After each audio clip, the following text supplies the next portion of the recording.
when India is winning at home, people say that yes, India has to do that. But when you start winning overseas, that's what matters to all the players. I mean, look, at the end of the day, it's a matter of pride. It could be a net practice, net session. You would say, suna, udhar dekho, Mukesh ka gana chal raha hai. So my first trip to UK, it was, we played a lot of first-class games. We played against a lot of counties. So there was quite a bit of good practice going into the first test, and it was quite an education. You played different kinds of bowlers, different kind of pitches, and I didn't get too many runs, but to be part of the winning side was absolutely unbelievable. Ajit Warekar, the captain, we heard him in that piece saying that this should be a public holiday because it's a big deal to have beaten the English. Yes, because we just beaten the West Indies. Now we've beaten England within the space of I think 5 or 6 months. We had beaten two major powers in the game, and so yes, I think there were celebrations were needed definitely.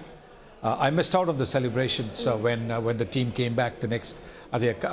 We actually after that test win, we played 3 first-class games before we went back home. Today that is unthinkable. Yeah. So we played 3 first-class games, and then the team went back to India. I went to Bermuda to play a double wicket tournament because Sir Garfield Sobers had called me and said, look, would you like to come in there?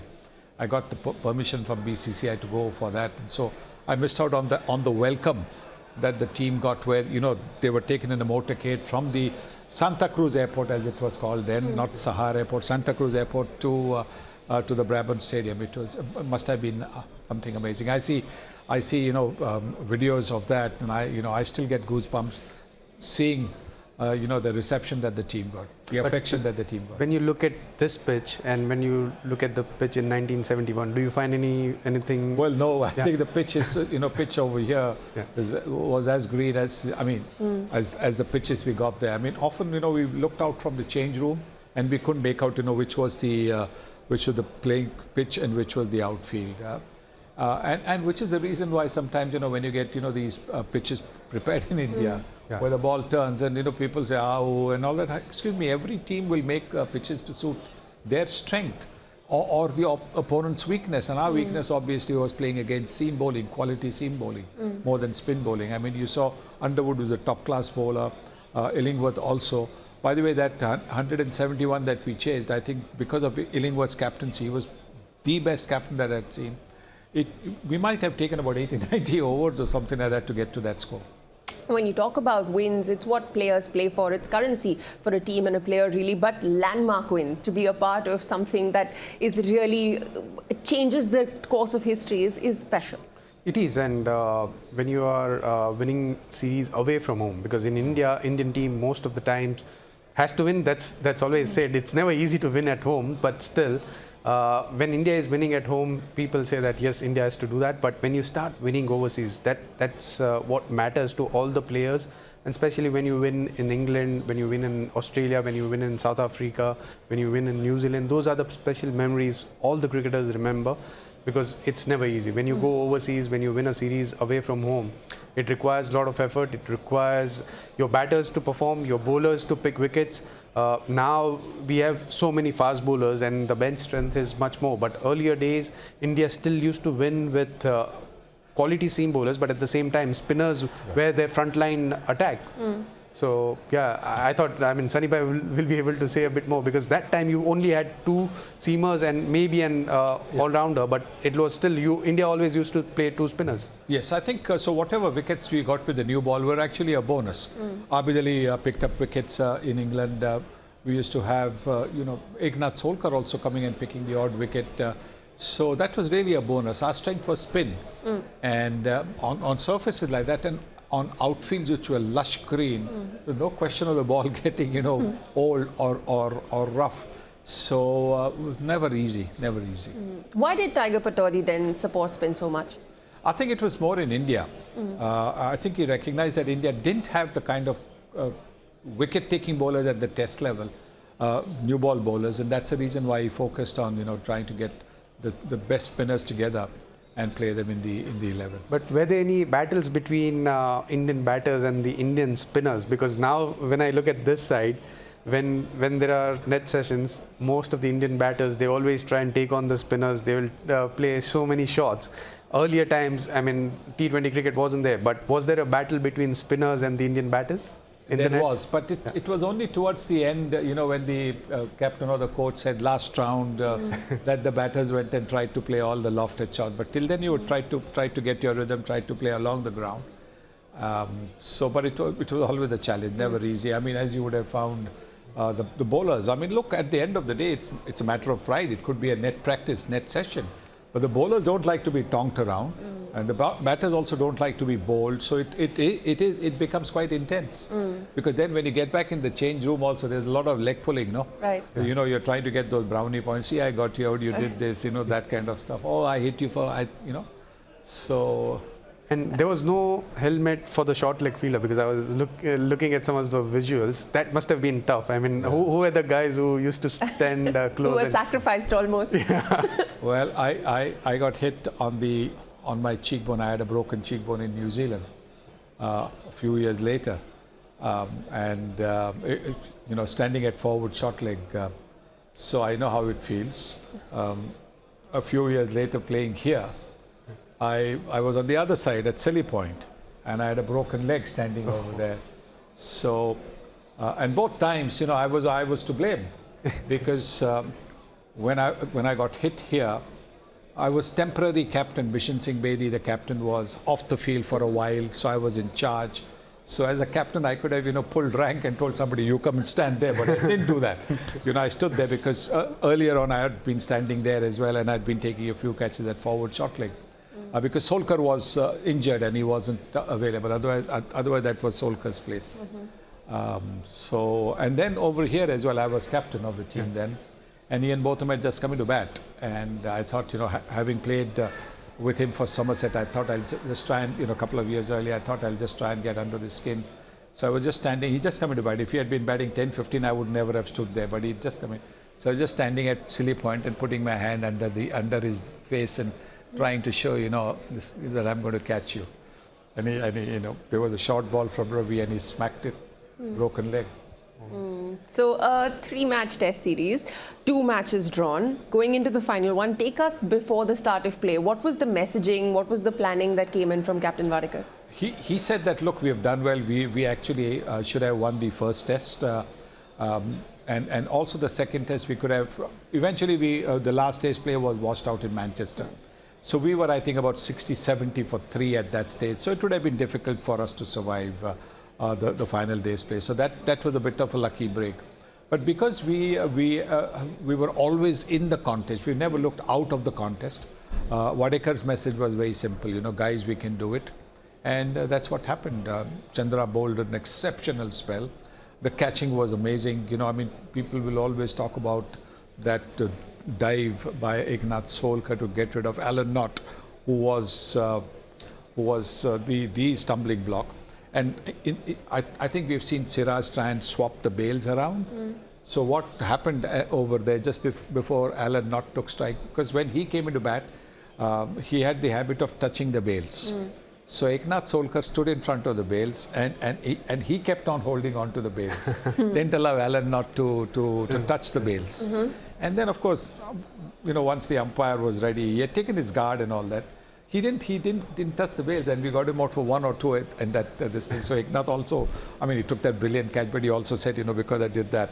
So it was just amazing. But Venkatraghavan's catch of Brian Lakas, that ball was travelling.